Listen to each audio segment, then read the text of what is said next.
Video ini hanya untuk mereka yang punya logika. Bagi yang tidak punya logika, skip aja. Laporan Transparansi Internasional Indonesia tahun 2023 menunjukkan DPR adalah lembaga yang paling korup di Indonesia.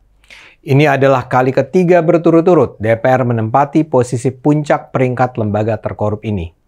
Tentu ini adalah berita buruk bagi Indonesia. Tapi pada saat yang sama ini adalah peringatan bagi kita semua untuk memilih wakil rakyat nanti secara berhati-hati dan bertanggung jawab.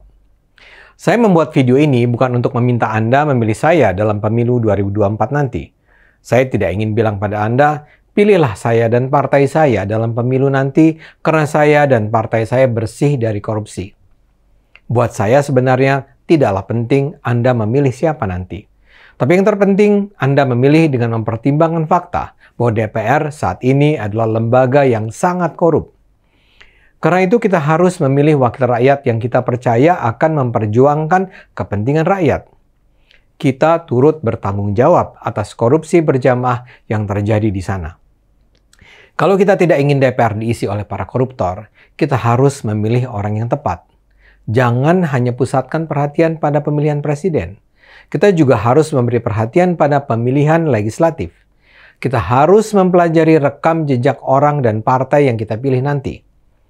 Anggaran DPR per tahun mencapai hampir 8 triliun rupiah. Jumlah anggota DPR mencapai 575 orang. Jadi biaya yang kita keluarkan bersama untuk membiayai kerja setiap anggota DPR mencapai 14 miliar rupiah per tahun, alias lebih dari 1 miliar rupiah per bulan. Dengan dana sebesar itu memang terlalu kelewatan lah kalau para anggota DPR masih mengkorupsi uang rakyat dalam skala jumbo pula. Tapi itu akan terus terjadi kalau kita membiarkan para perampok uang rakyat beramai-ramai masuk DPR. Kita semua bisa mencegah itu terjadi dengan cara memilih orang-orang baik masuk DPR. DPR harus dibanjiri dengan kedatangan orang-orang jujur dan bersih. Sebisa mungkin bukan cuma 1-2 orang bersih saja yang bisa masuk. Kita harus memperjuangkan agar sebanyak-banyaknya orang bersih masuk untuk melawan kumpulan orang-orang jahat. Dalam hal ini saya ingat pada cerita tentang Basuki Cahayapurnama atau Ahok ketika masih menjadi anggota DPR dari fraksi Golkar dulu. Sejak awal menjadi anggota DPR pada 2009, dia sudah mencanangkan sikap anti korupsi, termasuk menolak mengambil uang perjalanan dinas fiktif. Suatu kali Ahok diberi uang dalam amplop sebesar 15 juta rupiah. Ketika ia tanya untuk apa uang itu diberikan kepadanya, petugas sekretariat DPR tidak bisa memberikan jawaban memuaskan. Alasannya sih bagi-bagi uang. Diduga uang itu dialirkan untuk menjadi pelicin jalan untuk proyek tertentu. Ahok pun menolak dan mengembalikan uang itu. Sejak saat itu Ahok tidak pernah lagi mendapat amplop semacam itu walau praktek bagi-bagi uang terus berjalan. Saya juga teringat cerita tentang fraksi PSI di DPRD Jakarta.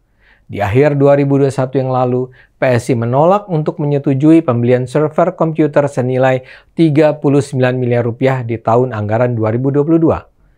Buat PSI itu adalah kemubaziran, mengingat baru setahun sebelumnya sudah ada pembelian server dengan harga yang kurang lebih sama. Pembelian itu akhirnya dibatalkan setelah dinas terkait menyatakan mereka memang tidak membutuhkan server tersebut. Cerita Ahok dan PSI ini menunjukkan kalau saja ada orang-orang baik di dalam DPR, akan ada banyak uang rakyat terselamatkan.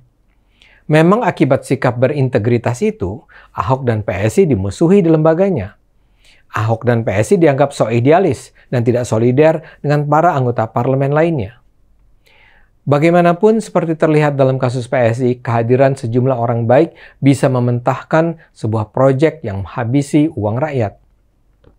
Karena itu banyak fraksi yang tidak akan membiarkan orang-orang baik masuk DPR. Alasannya jelas. Kalau semakin banyak orang baik berada di dalam DPR, semakin sulit bagi mereka melakukan korupsi. Orang baik akan bergabung dengan orang baik, sementara orang buruk bersatu dengan orang buruk. Penobatan DPR sebagai lembaga terkorup menunjukkan saat ini jumlah wakil rakyat yang buruk nampaknya lebih banyak dari yang baik. Mereka akan mempertahankan terus sistem yang buruk karena sistem buruk tersebut akan membawa keuntungan lebih besar kepada mereka. Mereka akan merasa bahwa perbaikan sistem akan mengurangi limpahan harta yang mereka bisa keruk. Dan korupsi berjamaah itu tidak akan dilakukan hanya oleh 1-2 kelompok atau fraksi, melainkan oleh semua fraksi. Semua fraksi di DPR turut menikmati keuntungan, dan mereka akan bergerak cepat seandainya ada di antara warga DPR yang berpikir berbeda dan berusaha mencegah korupsi. Sebagai contoh, seorang anggota PSI di DPRD DKI mengaku mendapat ancaman fisik dari sesama anggota DPRD saat ia mempersoalkan dana server itu. Memang sih berhenti di ancaman, namun itu tetap menunjukkan betapa terganggunya warga DPR yang lain dengan kelancangan si anggota PSI untuk bersikap jujur. Korupsi di DPR ini menjadi lebih mungkin dilakukan karena aturan-aturan dalam organisasi DPR dibuat oleh DPR sendiri. Jadi praktis tidak ada pengawasan dan kontrol yang memadai terhadap perilaku anggota-anggota DPR. Dalam kondisi itulah para anggota DPR bisa berpesta pora menikmati uang rakyat. DPR memiliki kewenangan luar biasa. Mereka memiliki kewenangan legislasi, anggaran, pengawasan, rekrutmen jabatan publik, dan rangkaian kewenangan lainnya yang diberikan oleh undang-undang. Dan itu pada dasarnya dikerjakan sendiri oleh DPR tanpa mekanisme pengawasan yang memadai. Karena kekuasaan tanpa kontrol itulah DPR menjadi lembaga yang sangat korup. Sekarang pertanyaannya, apa yang bisa dilakukan untuk mengubah kondisi buruk ini? DPR adalah lembaga yang punya posisi sangat penting dalam kehidupan bangsa ini.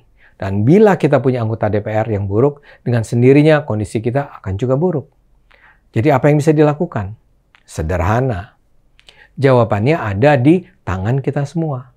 Jangan pernah biarkan orang jahat, bodoh, penipu masuk DPR.